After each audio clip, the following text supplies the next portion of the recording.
I usually don't waffle, but I got to admit to you, I don't know, and let me explain why. On one hand, I looked at it and I said... You never waffle. I said, nah, I don't want to attach that kind of negative stigma to a player. I don't think he would do something like that intentionally. He was defending the play, et cetera, et cetera. Then I watched my man Jalen Rose last night on TV. Like a three-piece suit, admitting what he did against Kobe. I watched him and Chauncey talking about it. I realized, and then I heard Chauncey bring up the name Eric Snow. And I remember several people used to complain about that because Eric Snow was a stout defender for the Philadelphia 76ers in the Allen Iverson era, Max. And I thought about all of this stuff, and I watched it about 15 times, and I'm thinking, I rewinded it back, and I'm like, I don't want to attach it to him, but his slid under. I mean, he could have contested it without so conveniently don't make sliding us under get the there. syrup. You're not waffling. You made a decision. Listen, I'm just saying, what's hard for me. You think it's What's dirty. hard for me is that it's such a dirty play. Yes. Let me finish. It's such a dirty play that I don't want to sit up there without absolute certainty and say somebody did that. Allow me. Sure, go ahead. Allow me. Sure. It was a dirty play, period.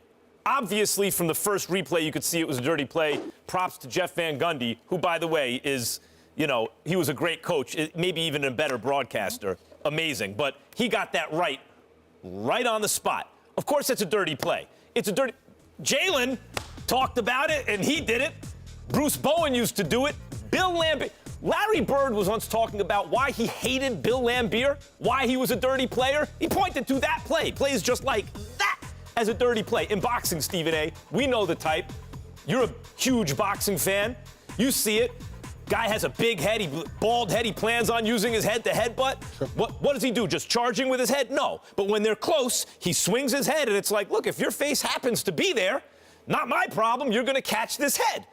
That's what that play is. Pachulia is giving you a real disincentive to try to shoot in front of him because he's going to not give you a place to land.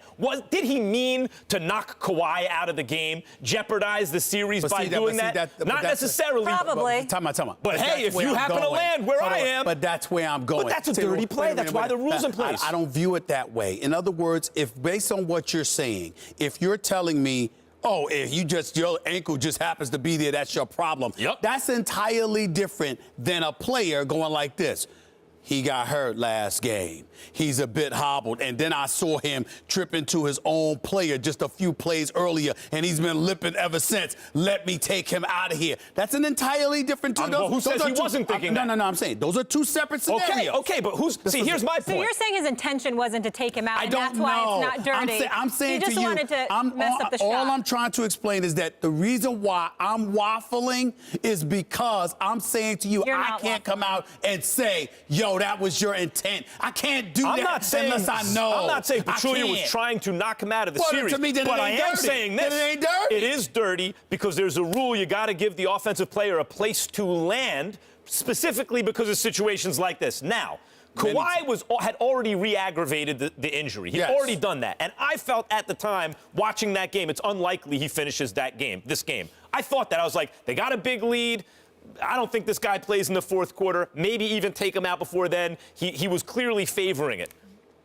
But the reason that rule is in place is for safety. And when you know that guy has that specific injury and you pay no attention to that rule, well, then we can't sit here and say he wasn't trying to knock him out. That's obviously a benefit to them. That does require not just a level of maliciousness, but also a level of intelligence that I have never attached to Zaza Pachulia. I am sorry. This is foreign to me. Other players, the Bill Laimbeers of the world, the others, it might be a bit obvious. I would know that. This is not something that I know about Zaza. Now, let me not underestimate Zaza. There are people he has played against that have talked about his physical nature. Fair enough, but that's all I've ever heard about him. I'm saying to you that is Zaza a dirty player? I say yes. I see what he does. He continually, there are plenty of examples in the past, including against Kawhi, where he's tugging on the shoulder, and in fact, Deadspin has this right now and has video of it. Has, what's it called, a GIF, a GIF? What's it called? How old am I? I don't know either. Yeah, the point is that this is not a mystery. Is that guy rough and tumble? Yes.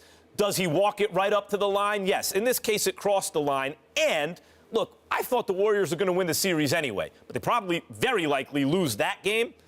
And maybe another the way Kawhi was playing. If they He was the best player on the floor by a lot. They would have lost. The Spurs could have had a shot. Why couldn't the Spurs have had a shot? They absolutely, positively would have won yesterday's game if Kawhi had not gone down. There is no question about that in my mind. They would have won. The Spurs would have won that game, 23 at the time that he went down. But I will tell you this, again, that's a basketball play that you see happen all the time, regardless of what... It's dirty every time. Regardless of what Jeff Van Gundy, anybody says, it happens all the time. Where the word dirty comes into the equation, as far as I'm concerned, is what I harken back to what Jalen Rose had to say. You played ball in college, right? What Jalen Rose had to say. You played ball in college. Yes. Would you rather, in terms of your future as a basketball player, or just would you rather have someone swing on you on the court or not give you a place to land?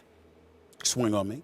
You would rather have them swing on you, That's right? Right, because it's actually less dangerous. Right. It doesn't jeopardize your future the same way. I also know that when you're a marksman, people are lunging out at you to defend your perimeter shot. Yep. And as a result, sometimes they come into you. Or, matter of fact, all the time, usually. They usually do that. They're just flying by you. They're doing something. But they're coming into you. In his case, he takes that. I've heard the defense of this on Twitter. Everyone's going back and forth. In his case, he takes that extra step, and people are saying, well, it's his momentum. But it's interesting that his momentum carried him very conveniently exactly to where Kawhi would be landing. Again, is it to injure Kawhi?